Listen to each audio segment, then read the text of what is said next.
Hey guys, Coach Bill Sandell coming to you from Chandler, Arizona, and today I want to talk about Heads Up Baseball 2.0 and Heads Up Baseball in general. So for those of you who don't know who Ken Ravizza is, Ken was a sports psychologist, worked with a lot of big league teams. He worked with a lot of minor league players. I met Ken back in '95 when he was touring through the minor leagues, and I was with the Twins at the time in AA.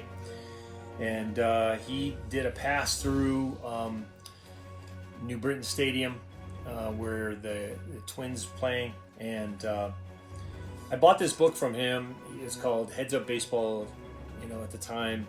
And 1995 copy.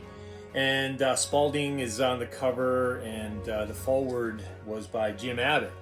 And I thought this was a really good book. And then years later, after working in the minor leagues for about 20 years, Ken came out with another book probably about 5 years ago called Heads Up Baseball 2.0. It's an updated version, a lot thicker, a lot nicer. Basically, it's the same stuff. I mean, this was what he came out with, and then 20 years later, he came out with a 2.0 version. So today, I work in this book a lot when I talk about sports psychology.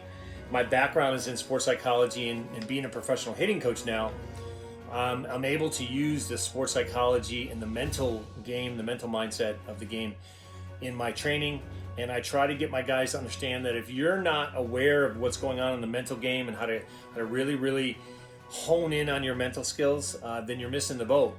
And I'm reminded of this because Trevor Hauver, who's one of my best students, he's a Rangers farmhand, number 13 prospect. I think the first day he went to Arizona State, I kept telling him about, mental mindset. You got to read this book. And the first day he got to Arizona State, they put a mental book in his locker. So I thought it was really funny, and we got a big kick out of it because this is stuff that we preach as a young player. So today, if you have this book, guys, Mental Mindset 2.0, I'm going to be working on page 66. And basically before that too, so about 65 to 66. And basically we're going to talk about journaling, and in here it talks about answer some questions, chart everything out. And he, the good thing about Ken is he makes you really journal your experience. And I tell people, if you could journal 100 of your at-bats, you can see patterns within that. What pitches you're swinging at, what pitches you're hitting. If you keep an accurate journal of who you're facing, especially in high school too, when you talk about a 4-year high school experience, the kids in high school, you're going to face the same players all the way up the ladder. It's the same in the minor leagues. This is what they do. When I was working for the Red Sox and Curt Schilling, and I was working for the Diamondbacks when Curt Schilling was there too, he had a book on every single hitter in the major leagues. Why did he do that? Well, he knew if he spent any time in the big leagues, which he did, I think he spent 13 years. Most of these guys spend between 10 and 13 years, and they're going to face the same pitchers. And it's really good to know what you did against a player. Like, Curt Schilling faced Barry Bonds 100 times. What did he do? So when he's facing the Giants, he'd pull out the Giants book, and he'd, what did I do against Barry Bonds? And he could see what he did well and what he didn't do good. Now, it's not an exact science, but it gives you insight into what pitches you worked against him and what pitches he hit against you.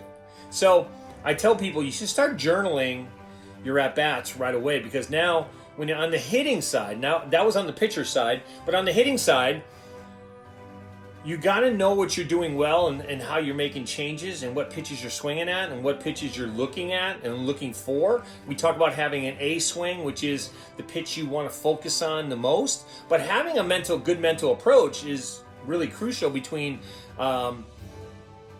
in between pitches. You got about 10 seconds to clear your mind, to get back on track with all these outside interferences with, as what's happening with umpires and calling the outside strike, 2-3 balls off the strike zone. It's frustrating. It really is. So page 66, it's pretty funny. Ken puts the worst and the best experience in 2 columns. So he talks about journaling, and he says worst experience, best experience. So, and he has topics here, which I think is interesting. He says, who were you playing against? Okay, what's your worst experience? What's your best experience? Who are you playing against? These give you insightful views of what your mindset was when you're playing these teams. And it says, what were your thoughts and feelings before the game? That's a column. And it says, what was your body posture like? How did you move? What was your pregame like? What was your on-deck circle like? I think some of the stuff that he talks about, what was your self-talk? What was your mission? What was your A swing? All these things that go through hitters, that we have to dial in mentally, right? What's the pitcher's out pitch? What's his release area? You have to find that out on deck. You have to find that out on in the dugout.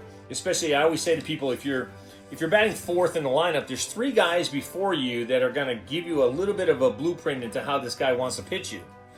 If he's striking guys out with 2 strikes on a curveball in the dirt, well, guess what you're getting with 2 strikes, right? Chances are, it's better than 50% that you're going to get a ball thrown in the dirt.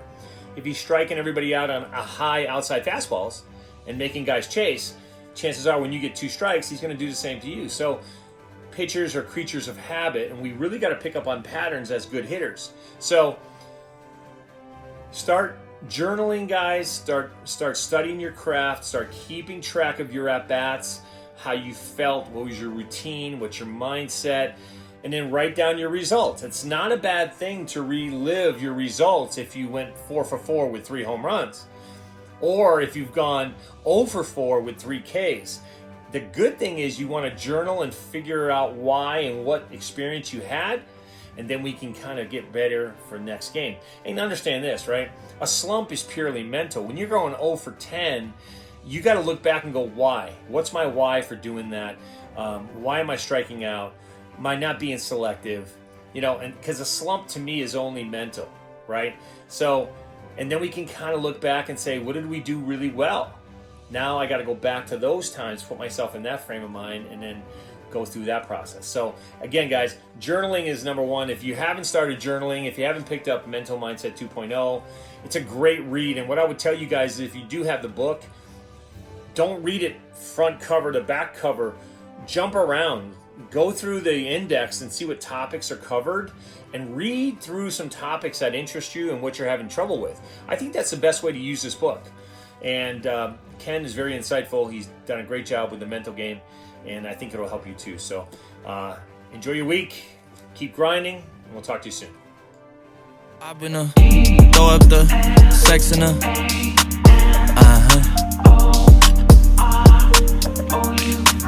and I can put you in